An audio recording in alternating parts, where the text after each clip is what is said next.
Pour le 29, page 156, on vous demande de donner le nom et la nature de chaque quadrilatère. Le nom, c'est par exemple ABCD, DEFG, c'est le nom qui va utiliser les lettres de sommet du quadrilatère. On va en parler d'ailleurs un petit peu. La nature, c'est, est-ce que c'est un losange, est-ce que c'est un carré ou est-ce que c'est un rectangle? C'est ça la nature. C'est pas son nom, c'est la nature. Regardez un triangle, on va l'appeler ABC, sa nature ce sera isocèle, équilatéral, rectangle. C'est là un peu la forme qu'il a, sa nature. D'accord? La forme générale. Pour le premier quadrilatère, déjà son nom. Pour nommer un quadrilatère, il faut tourner autour de la figure. Par exemple, A, B, C, D. Ou alors A, D, C, B. Ça fait deux noms possibles. Ou alors je pars de B et puis je tourne dans un sens ou dans l'autre. B, C, D, A ou alors B, A, D, C. Donc à chaque fois, pour nommer un quadrilatère, je pars d'un sommet et soit je tourne dans un sens, soit je tourne dans l'autre. J'ai 4 sommets, 2 sens par sommet, 4 x 2, 8 possibilités pour nommer un quadrilatère. Voilà ce qu'il ne faut pas faire. A, B, D, C. Si je dis A, B, D, C, pour passer de B à D, je n'ai pas tourné autour de la figure, j'ai traversé la figure. Ça, c'est interdit. D'accord? Donc son nom, 8 possibilités, et sa nature. Ici, on dirait vraiment un carré. Alors on peut tourner un peu, parce qu'on aime bien quand c'est horizontal et vertical, on y voit mieux. L'œil voit bien ces deux choses-là.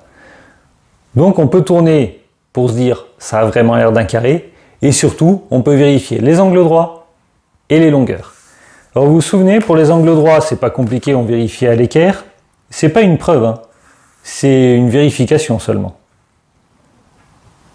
D'accord? Donc on peut vérifier, on a 4 angles droits.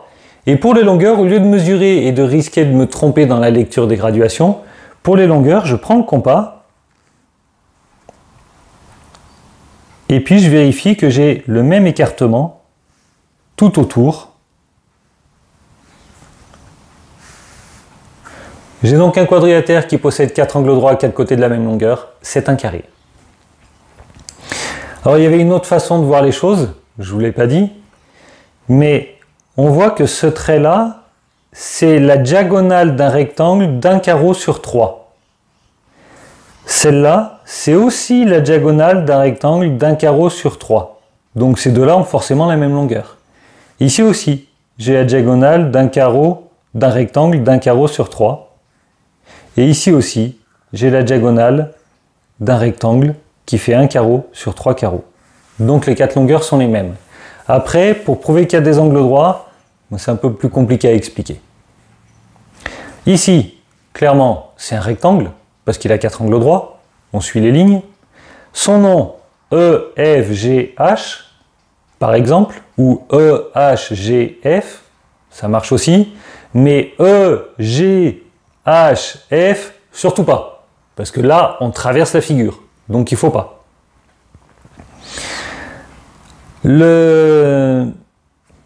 C'est un rectangle. La question c'est, est-ce que c'est un carré? Non. Pourquoi c'est pas un carré? Parce qu'il n'a pas deux côtés consécutifs de la même longueur. Vous avez vu dans les propriétés du carré, un carré a deux côtés consécutifs perpendiculaires et de même longueur. Ce n'est pas le cas ici. Donc ce n'est pas un carré. On continue. Celui-ci, on a vraiment l'impression que c'est un rectangle. Il faut juste vérifier qu'il a les angles droits. On est d'accord que les côtés consécutifs n'ont pas la même longueur. Est-ce qu'il a 4 angles droits? On vérifie avec l'équerre et on s'aperçoit qu'effectivement, il a bien 4 angles droits. Donc, c'est un rectangle. Et son nom, MNOP, par exemple. Ou PONM. Ou NOPM. Ou bref, il y a 8 possibilités, je ne vais pas toutes les faire. Éventuellement, je les écrirai dans la solution.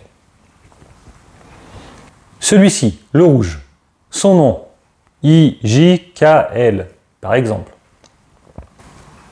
Est-ce que c'est un rectangle ou un carré? Non, il n'a pas d'angle droit. On voit bien ici que l'angle KJI, c'est pas un angle droit. Donc ce n'est pas un rectangle. Est-ce que c'est un carré? Non plus. Déjà parce qu'un carré c'est un rectangle. Donc si c'est pas un rectangle, ça peut pas être un carré. C'est une évidence. Maintenant, est-ce que c'est un losange? On va vérifier les longueurs. On prend le compas. On vérifie qu'on a bien les 4 longueurs identiques. Autre possibilité, exactement le même argument que tout à l'heure pour le carré.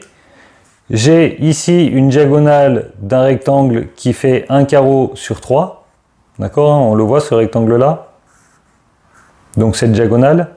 Je prends un autre rectangle d'un carreau sur 3, je trace une autre diagonale. C'est forcément la même longueur, puisque c'est le même rectangle.